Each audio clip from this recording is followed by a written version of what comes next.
Сәлеметсіздер ме балалар? Балалар қазірде қазақ тілі иә балалар? Отыра қойыңыздар. Қазір біз сабаққа деген көңіл күйімізді, жалпы қалай апта жана басталып көңіл күйіміз қандай? Жақсы. Керемет иә? Ендеше қазір балалар көңіл күйімізді одан әрі жақсарту мақсатында қазір бізде психологиялық ахуал бар. Кәне орнымызға тұрайық, бір-бірімізге әдемі көңіл сыйлайық. Кәне бәріміз бірге. Бүгін табиғатқа күн қандай? Жақсы. Ендеше кәне бәріміз хормен бір-бірімізге жақсы тілек кәне. Күн жарығын қалағанда салайық, жібермей басып қалайық, ізгі әрі нәзік жарық мейірімді, болып кете сұратып жан-жақтым. Керемет отыра қойыңыздар. Жан-жағын берексіз, бүгінгі әр сәтіміз, әр күніміз сәтті болсын. Ендеше балалар, қазір не көрдіңіздер? Қандай сөз көрдіңдер? Табиғат сыйы. Керемет. Қазір мен Telegram платформасы арқылы сіздерге бір керемет табиғат сыйының дыбысын әкелдім, иә? Қазір сендерге сол дыбысты естіп кейін. Яғни бәріміз мұқият тыңдаймыз.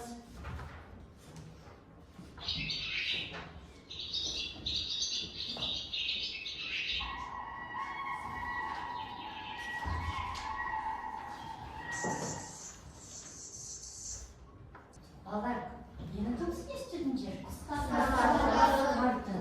Ең бірінші кімнің есінде қандай дыбыс естідіңдер? Ең бірінші қандай құстың дыбысын естідіңдер? Қарлығаш. Дұрыс айтады. Келесі? Жол құсы тұрна. Үшінші қандай құс? Ерекше. Дұрыс. Неге ерекше? Өйткені ол оның дауысы қандай болды? Ерекше болды.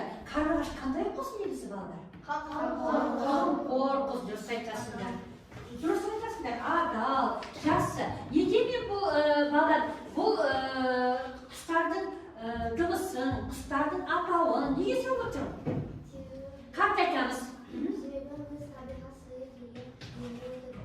Табиғат сыйы ма, әлде қоршаған? Қоршаған орта. Дұрыс айтасыңдар. Қоршаған ортаға не жатады балалар? Адамдар, табиғат, өсімдіктер. Ендеше балалар қараңдар. Қазір мына жерде үш гүлге, үш ағаш деп елестетейік. Үш ағашқа үш құс келіп қоныстаған екен. Енді сендер осыны кім қай құсты өзіне ұнайды, соның қасына келіп тұра қалды. Сонымен бізде неше топ болды балалар? Ал қараңдар. Бірінші топ жол құстары. Қолымызды көтереміз. Жол құстары тырнақ жоғары көтереміз. Керемет. Екінші топ қамқор құс, қарлығаш. Дұрыс. Үшінші топ ерекше құстар. Керемет. Бізде үш топ болды. Жақсы, үш күн сияқты. Ендеше балалар өткен материалды пысықтайды. Тақтарыңызға отырамыз. Қандай сөз көріпсіңдер? Дұрыс және дұрыс емес. Бала сендерге тағы да сілтеме арқылы сұрақтар дайындап әкелдім. Сол Telegram сілтемесі арқылы сендерге сұрақты оқимын. Ал сендер мұқият тыңдаңдар. Жарай ма балалар? Сұраққа ойланып, нақты жауап беруге тырысамыз. Ал кетті бірінші сұрақ, бірінші тыңдаймыз. Бұл жерде былай дейді балалар. Төменде берілген сөйлемдер мен тұжырымдарды мұқият оқы. Егер дұрыс деп белгілесең, міне көрдіңіздер. Дұрысқа әкеп жабыстырасыңдар. Қандай түсті? Егер жауаптарын келіспесеңдер, дұрыс емес десеңдер, сары түсті жабыстырасыңдар. Жарай ма балалар? Ал бірінші сұрақ. Зат есім дегеніміз не? Заттың атын білдіретін сөздер дейді. Дұрыс па?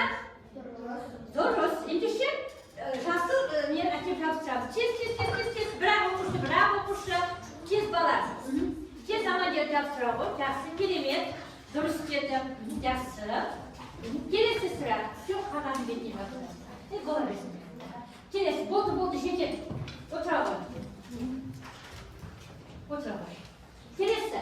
Зат есімдер тек адамдарға ғана жатады дейді. Дұрыс па, дұрыс емес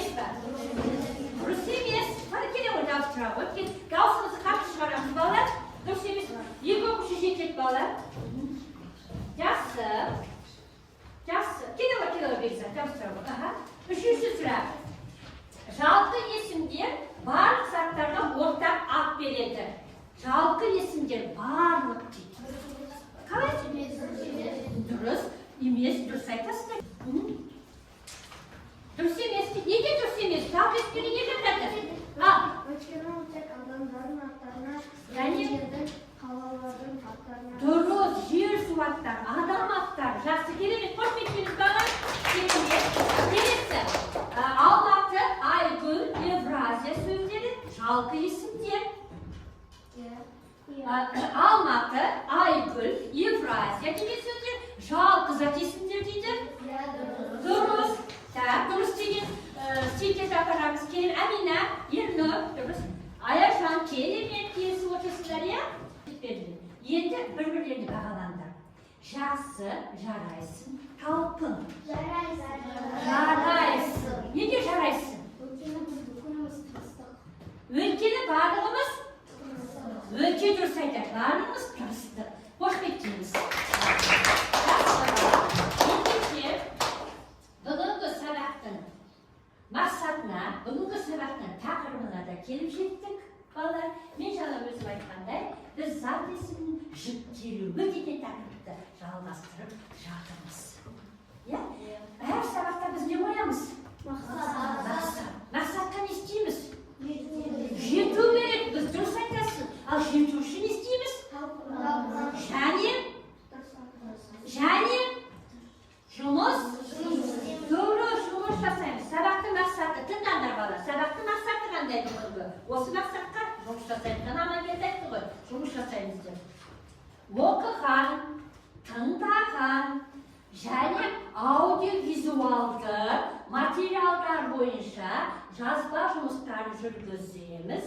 Тыңдалым, айтылым, оқылым, жазылым, дағдыларым арқылы мәтіндерді салыстырамыз, талдау жүргіземіз және зат есімді жіктейміз. Зат есімі бар сөздерді және мәтіннен адамға тән зат есімдерді табу мақсатымыз. Мақсат түсінікті ме? Дұрыс. Ендеше осы мақсатқа жұмыс жасаймыз. Сонымен бүгінгі біздің сабағымыздың тақырыбы қалай аталады? Зат есімнің жіктелуі. Балалар, ашамыз. Оқулықпен жұмыс жасаймыз. Оқулығымыздың 53-ші беті, 93-ші сабақ. Құстар туралы не білемін?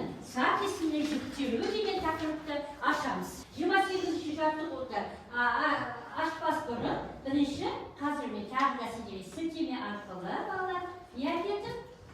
Аудио запись әкелдім. Қазір бәріміз тыңдаймыз оны. Мұқият тыңдаймыз.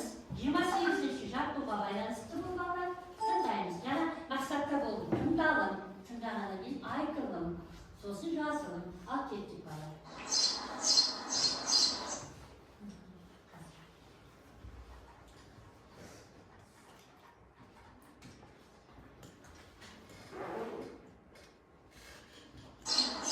Адам туралы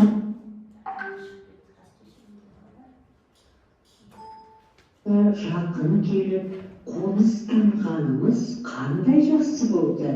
Бізге адамдар жем, су беріп, қамқорлық жасайды.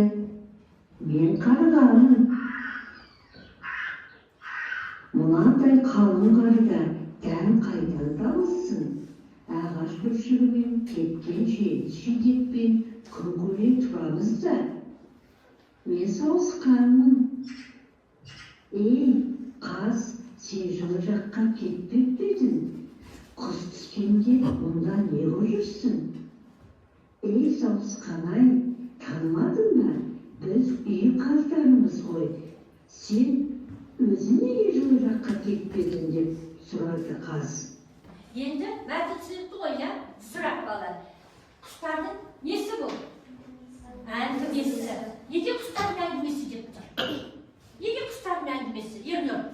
Себебі бұл жерде Дауысыңыз шығарыңдар. Себебі бұл жерде әртүрлі құстар бір-бірімен не істеп тұр? Қандай құстар? Қандай құстар? Қане, мәтінде.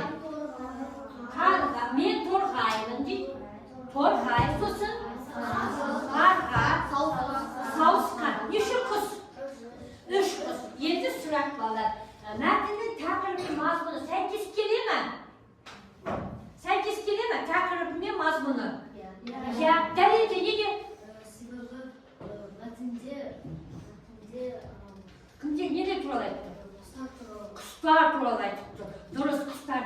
немесі мазмұнымен тақырыбы сәйкес келеді. Ал қандай ат қояр едің тағы да? Сендер өздерің қандай ат қояр едіңдер? Құстардың диалогы. Так, құстардың диалогы ол әңгімесі болып тұр ол. Ол мына тақырыппен сәйкес келіп тұр. Тағы қандай тақырып қоясыңдар? Ойланамыз балалар, тез. Қазбен торғайдың әңгімесі. Қазбен торғайдың әңгімесі, тағы да қазбен торғай ғана болған жоқ қой. Адамдардың жақсылығы. Адамдардың жақсылығы неге адамдардың? Өйткені олар құстарға жем салып тұрады, оларға жем береді. Өте дұрыс. Бұл жерде тек қана адамдар мен құстардың байланысы. Жақсы. Тақтаға шығып, қалғанымыз дәптерде жұмыс істейміз. Үш қатардан бір-бірден жаңа бірінші оқыды. Сол оқушы тақтаға шығып жазады. Келе ғой, кім шықты жаңасы? Кім айтты? Мен кім деді? Мен торғаймын деді. Бір-бірден шығамыз дедік балалар, бір-бірден. Бірінші оқушы жазады, шыға ғой, тақтаға жаза ғой. Тез жаза ғой. Енді, бала дискриптор. Жаңағы тақтаға шыққан балаларға бағалайды балалар. Мәтінді түсініп оқыды ма? Иә. Дұрыс, неше балл? 1 балл. Керемет. Екінші, сұрақтарға жауап беріп, өз ойын айта алған оқушылар болды ма? Неше балл? 1 балл. Керемет. Біздің өзі мектебіміз құндылыққа негізделген мектеп. Сондықтан да қазақтың қара домбырасымен қазір біз сүйікті сәтін орындап жіберейік. Құс болып қанат қағамыз. Амангелдінің орындауында шағын домбырадан күй үзіндісі. Келе ғой. Ал орнымыздан тұрамыз. Амангелді, қай жерге писақты сеніп алайық, орнымыздан тұрамыз. Бала, бәріміз тұрамыз. Мадина телефоннан тұрамыз. Ал, 1, 2, 3. Құс болып ұшамыз.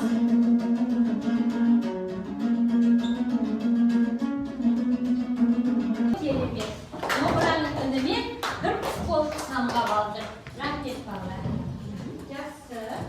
Ендеше балалар, ары қарай шығармашылық үзіліс.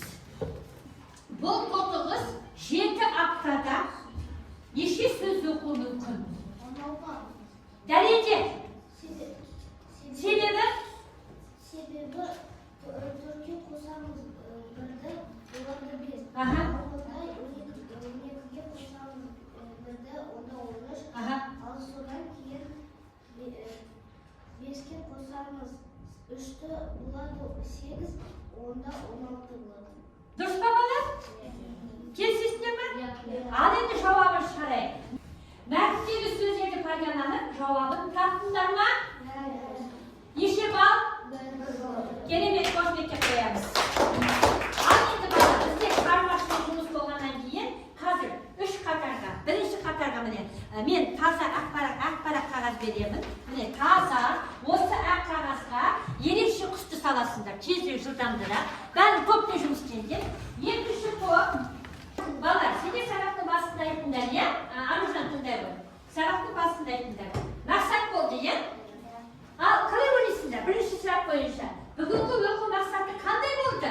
Есімізге түсірші, не істеу керек болды? Не істеу керек болды? Мәтінді не істеу керек болды? Мәтіндің негізгі ойын табамыз. Дұрыс. Бірінші мақсат сосын. Үйге тапсырма. Жазып аламыз.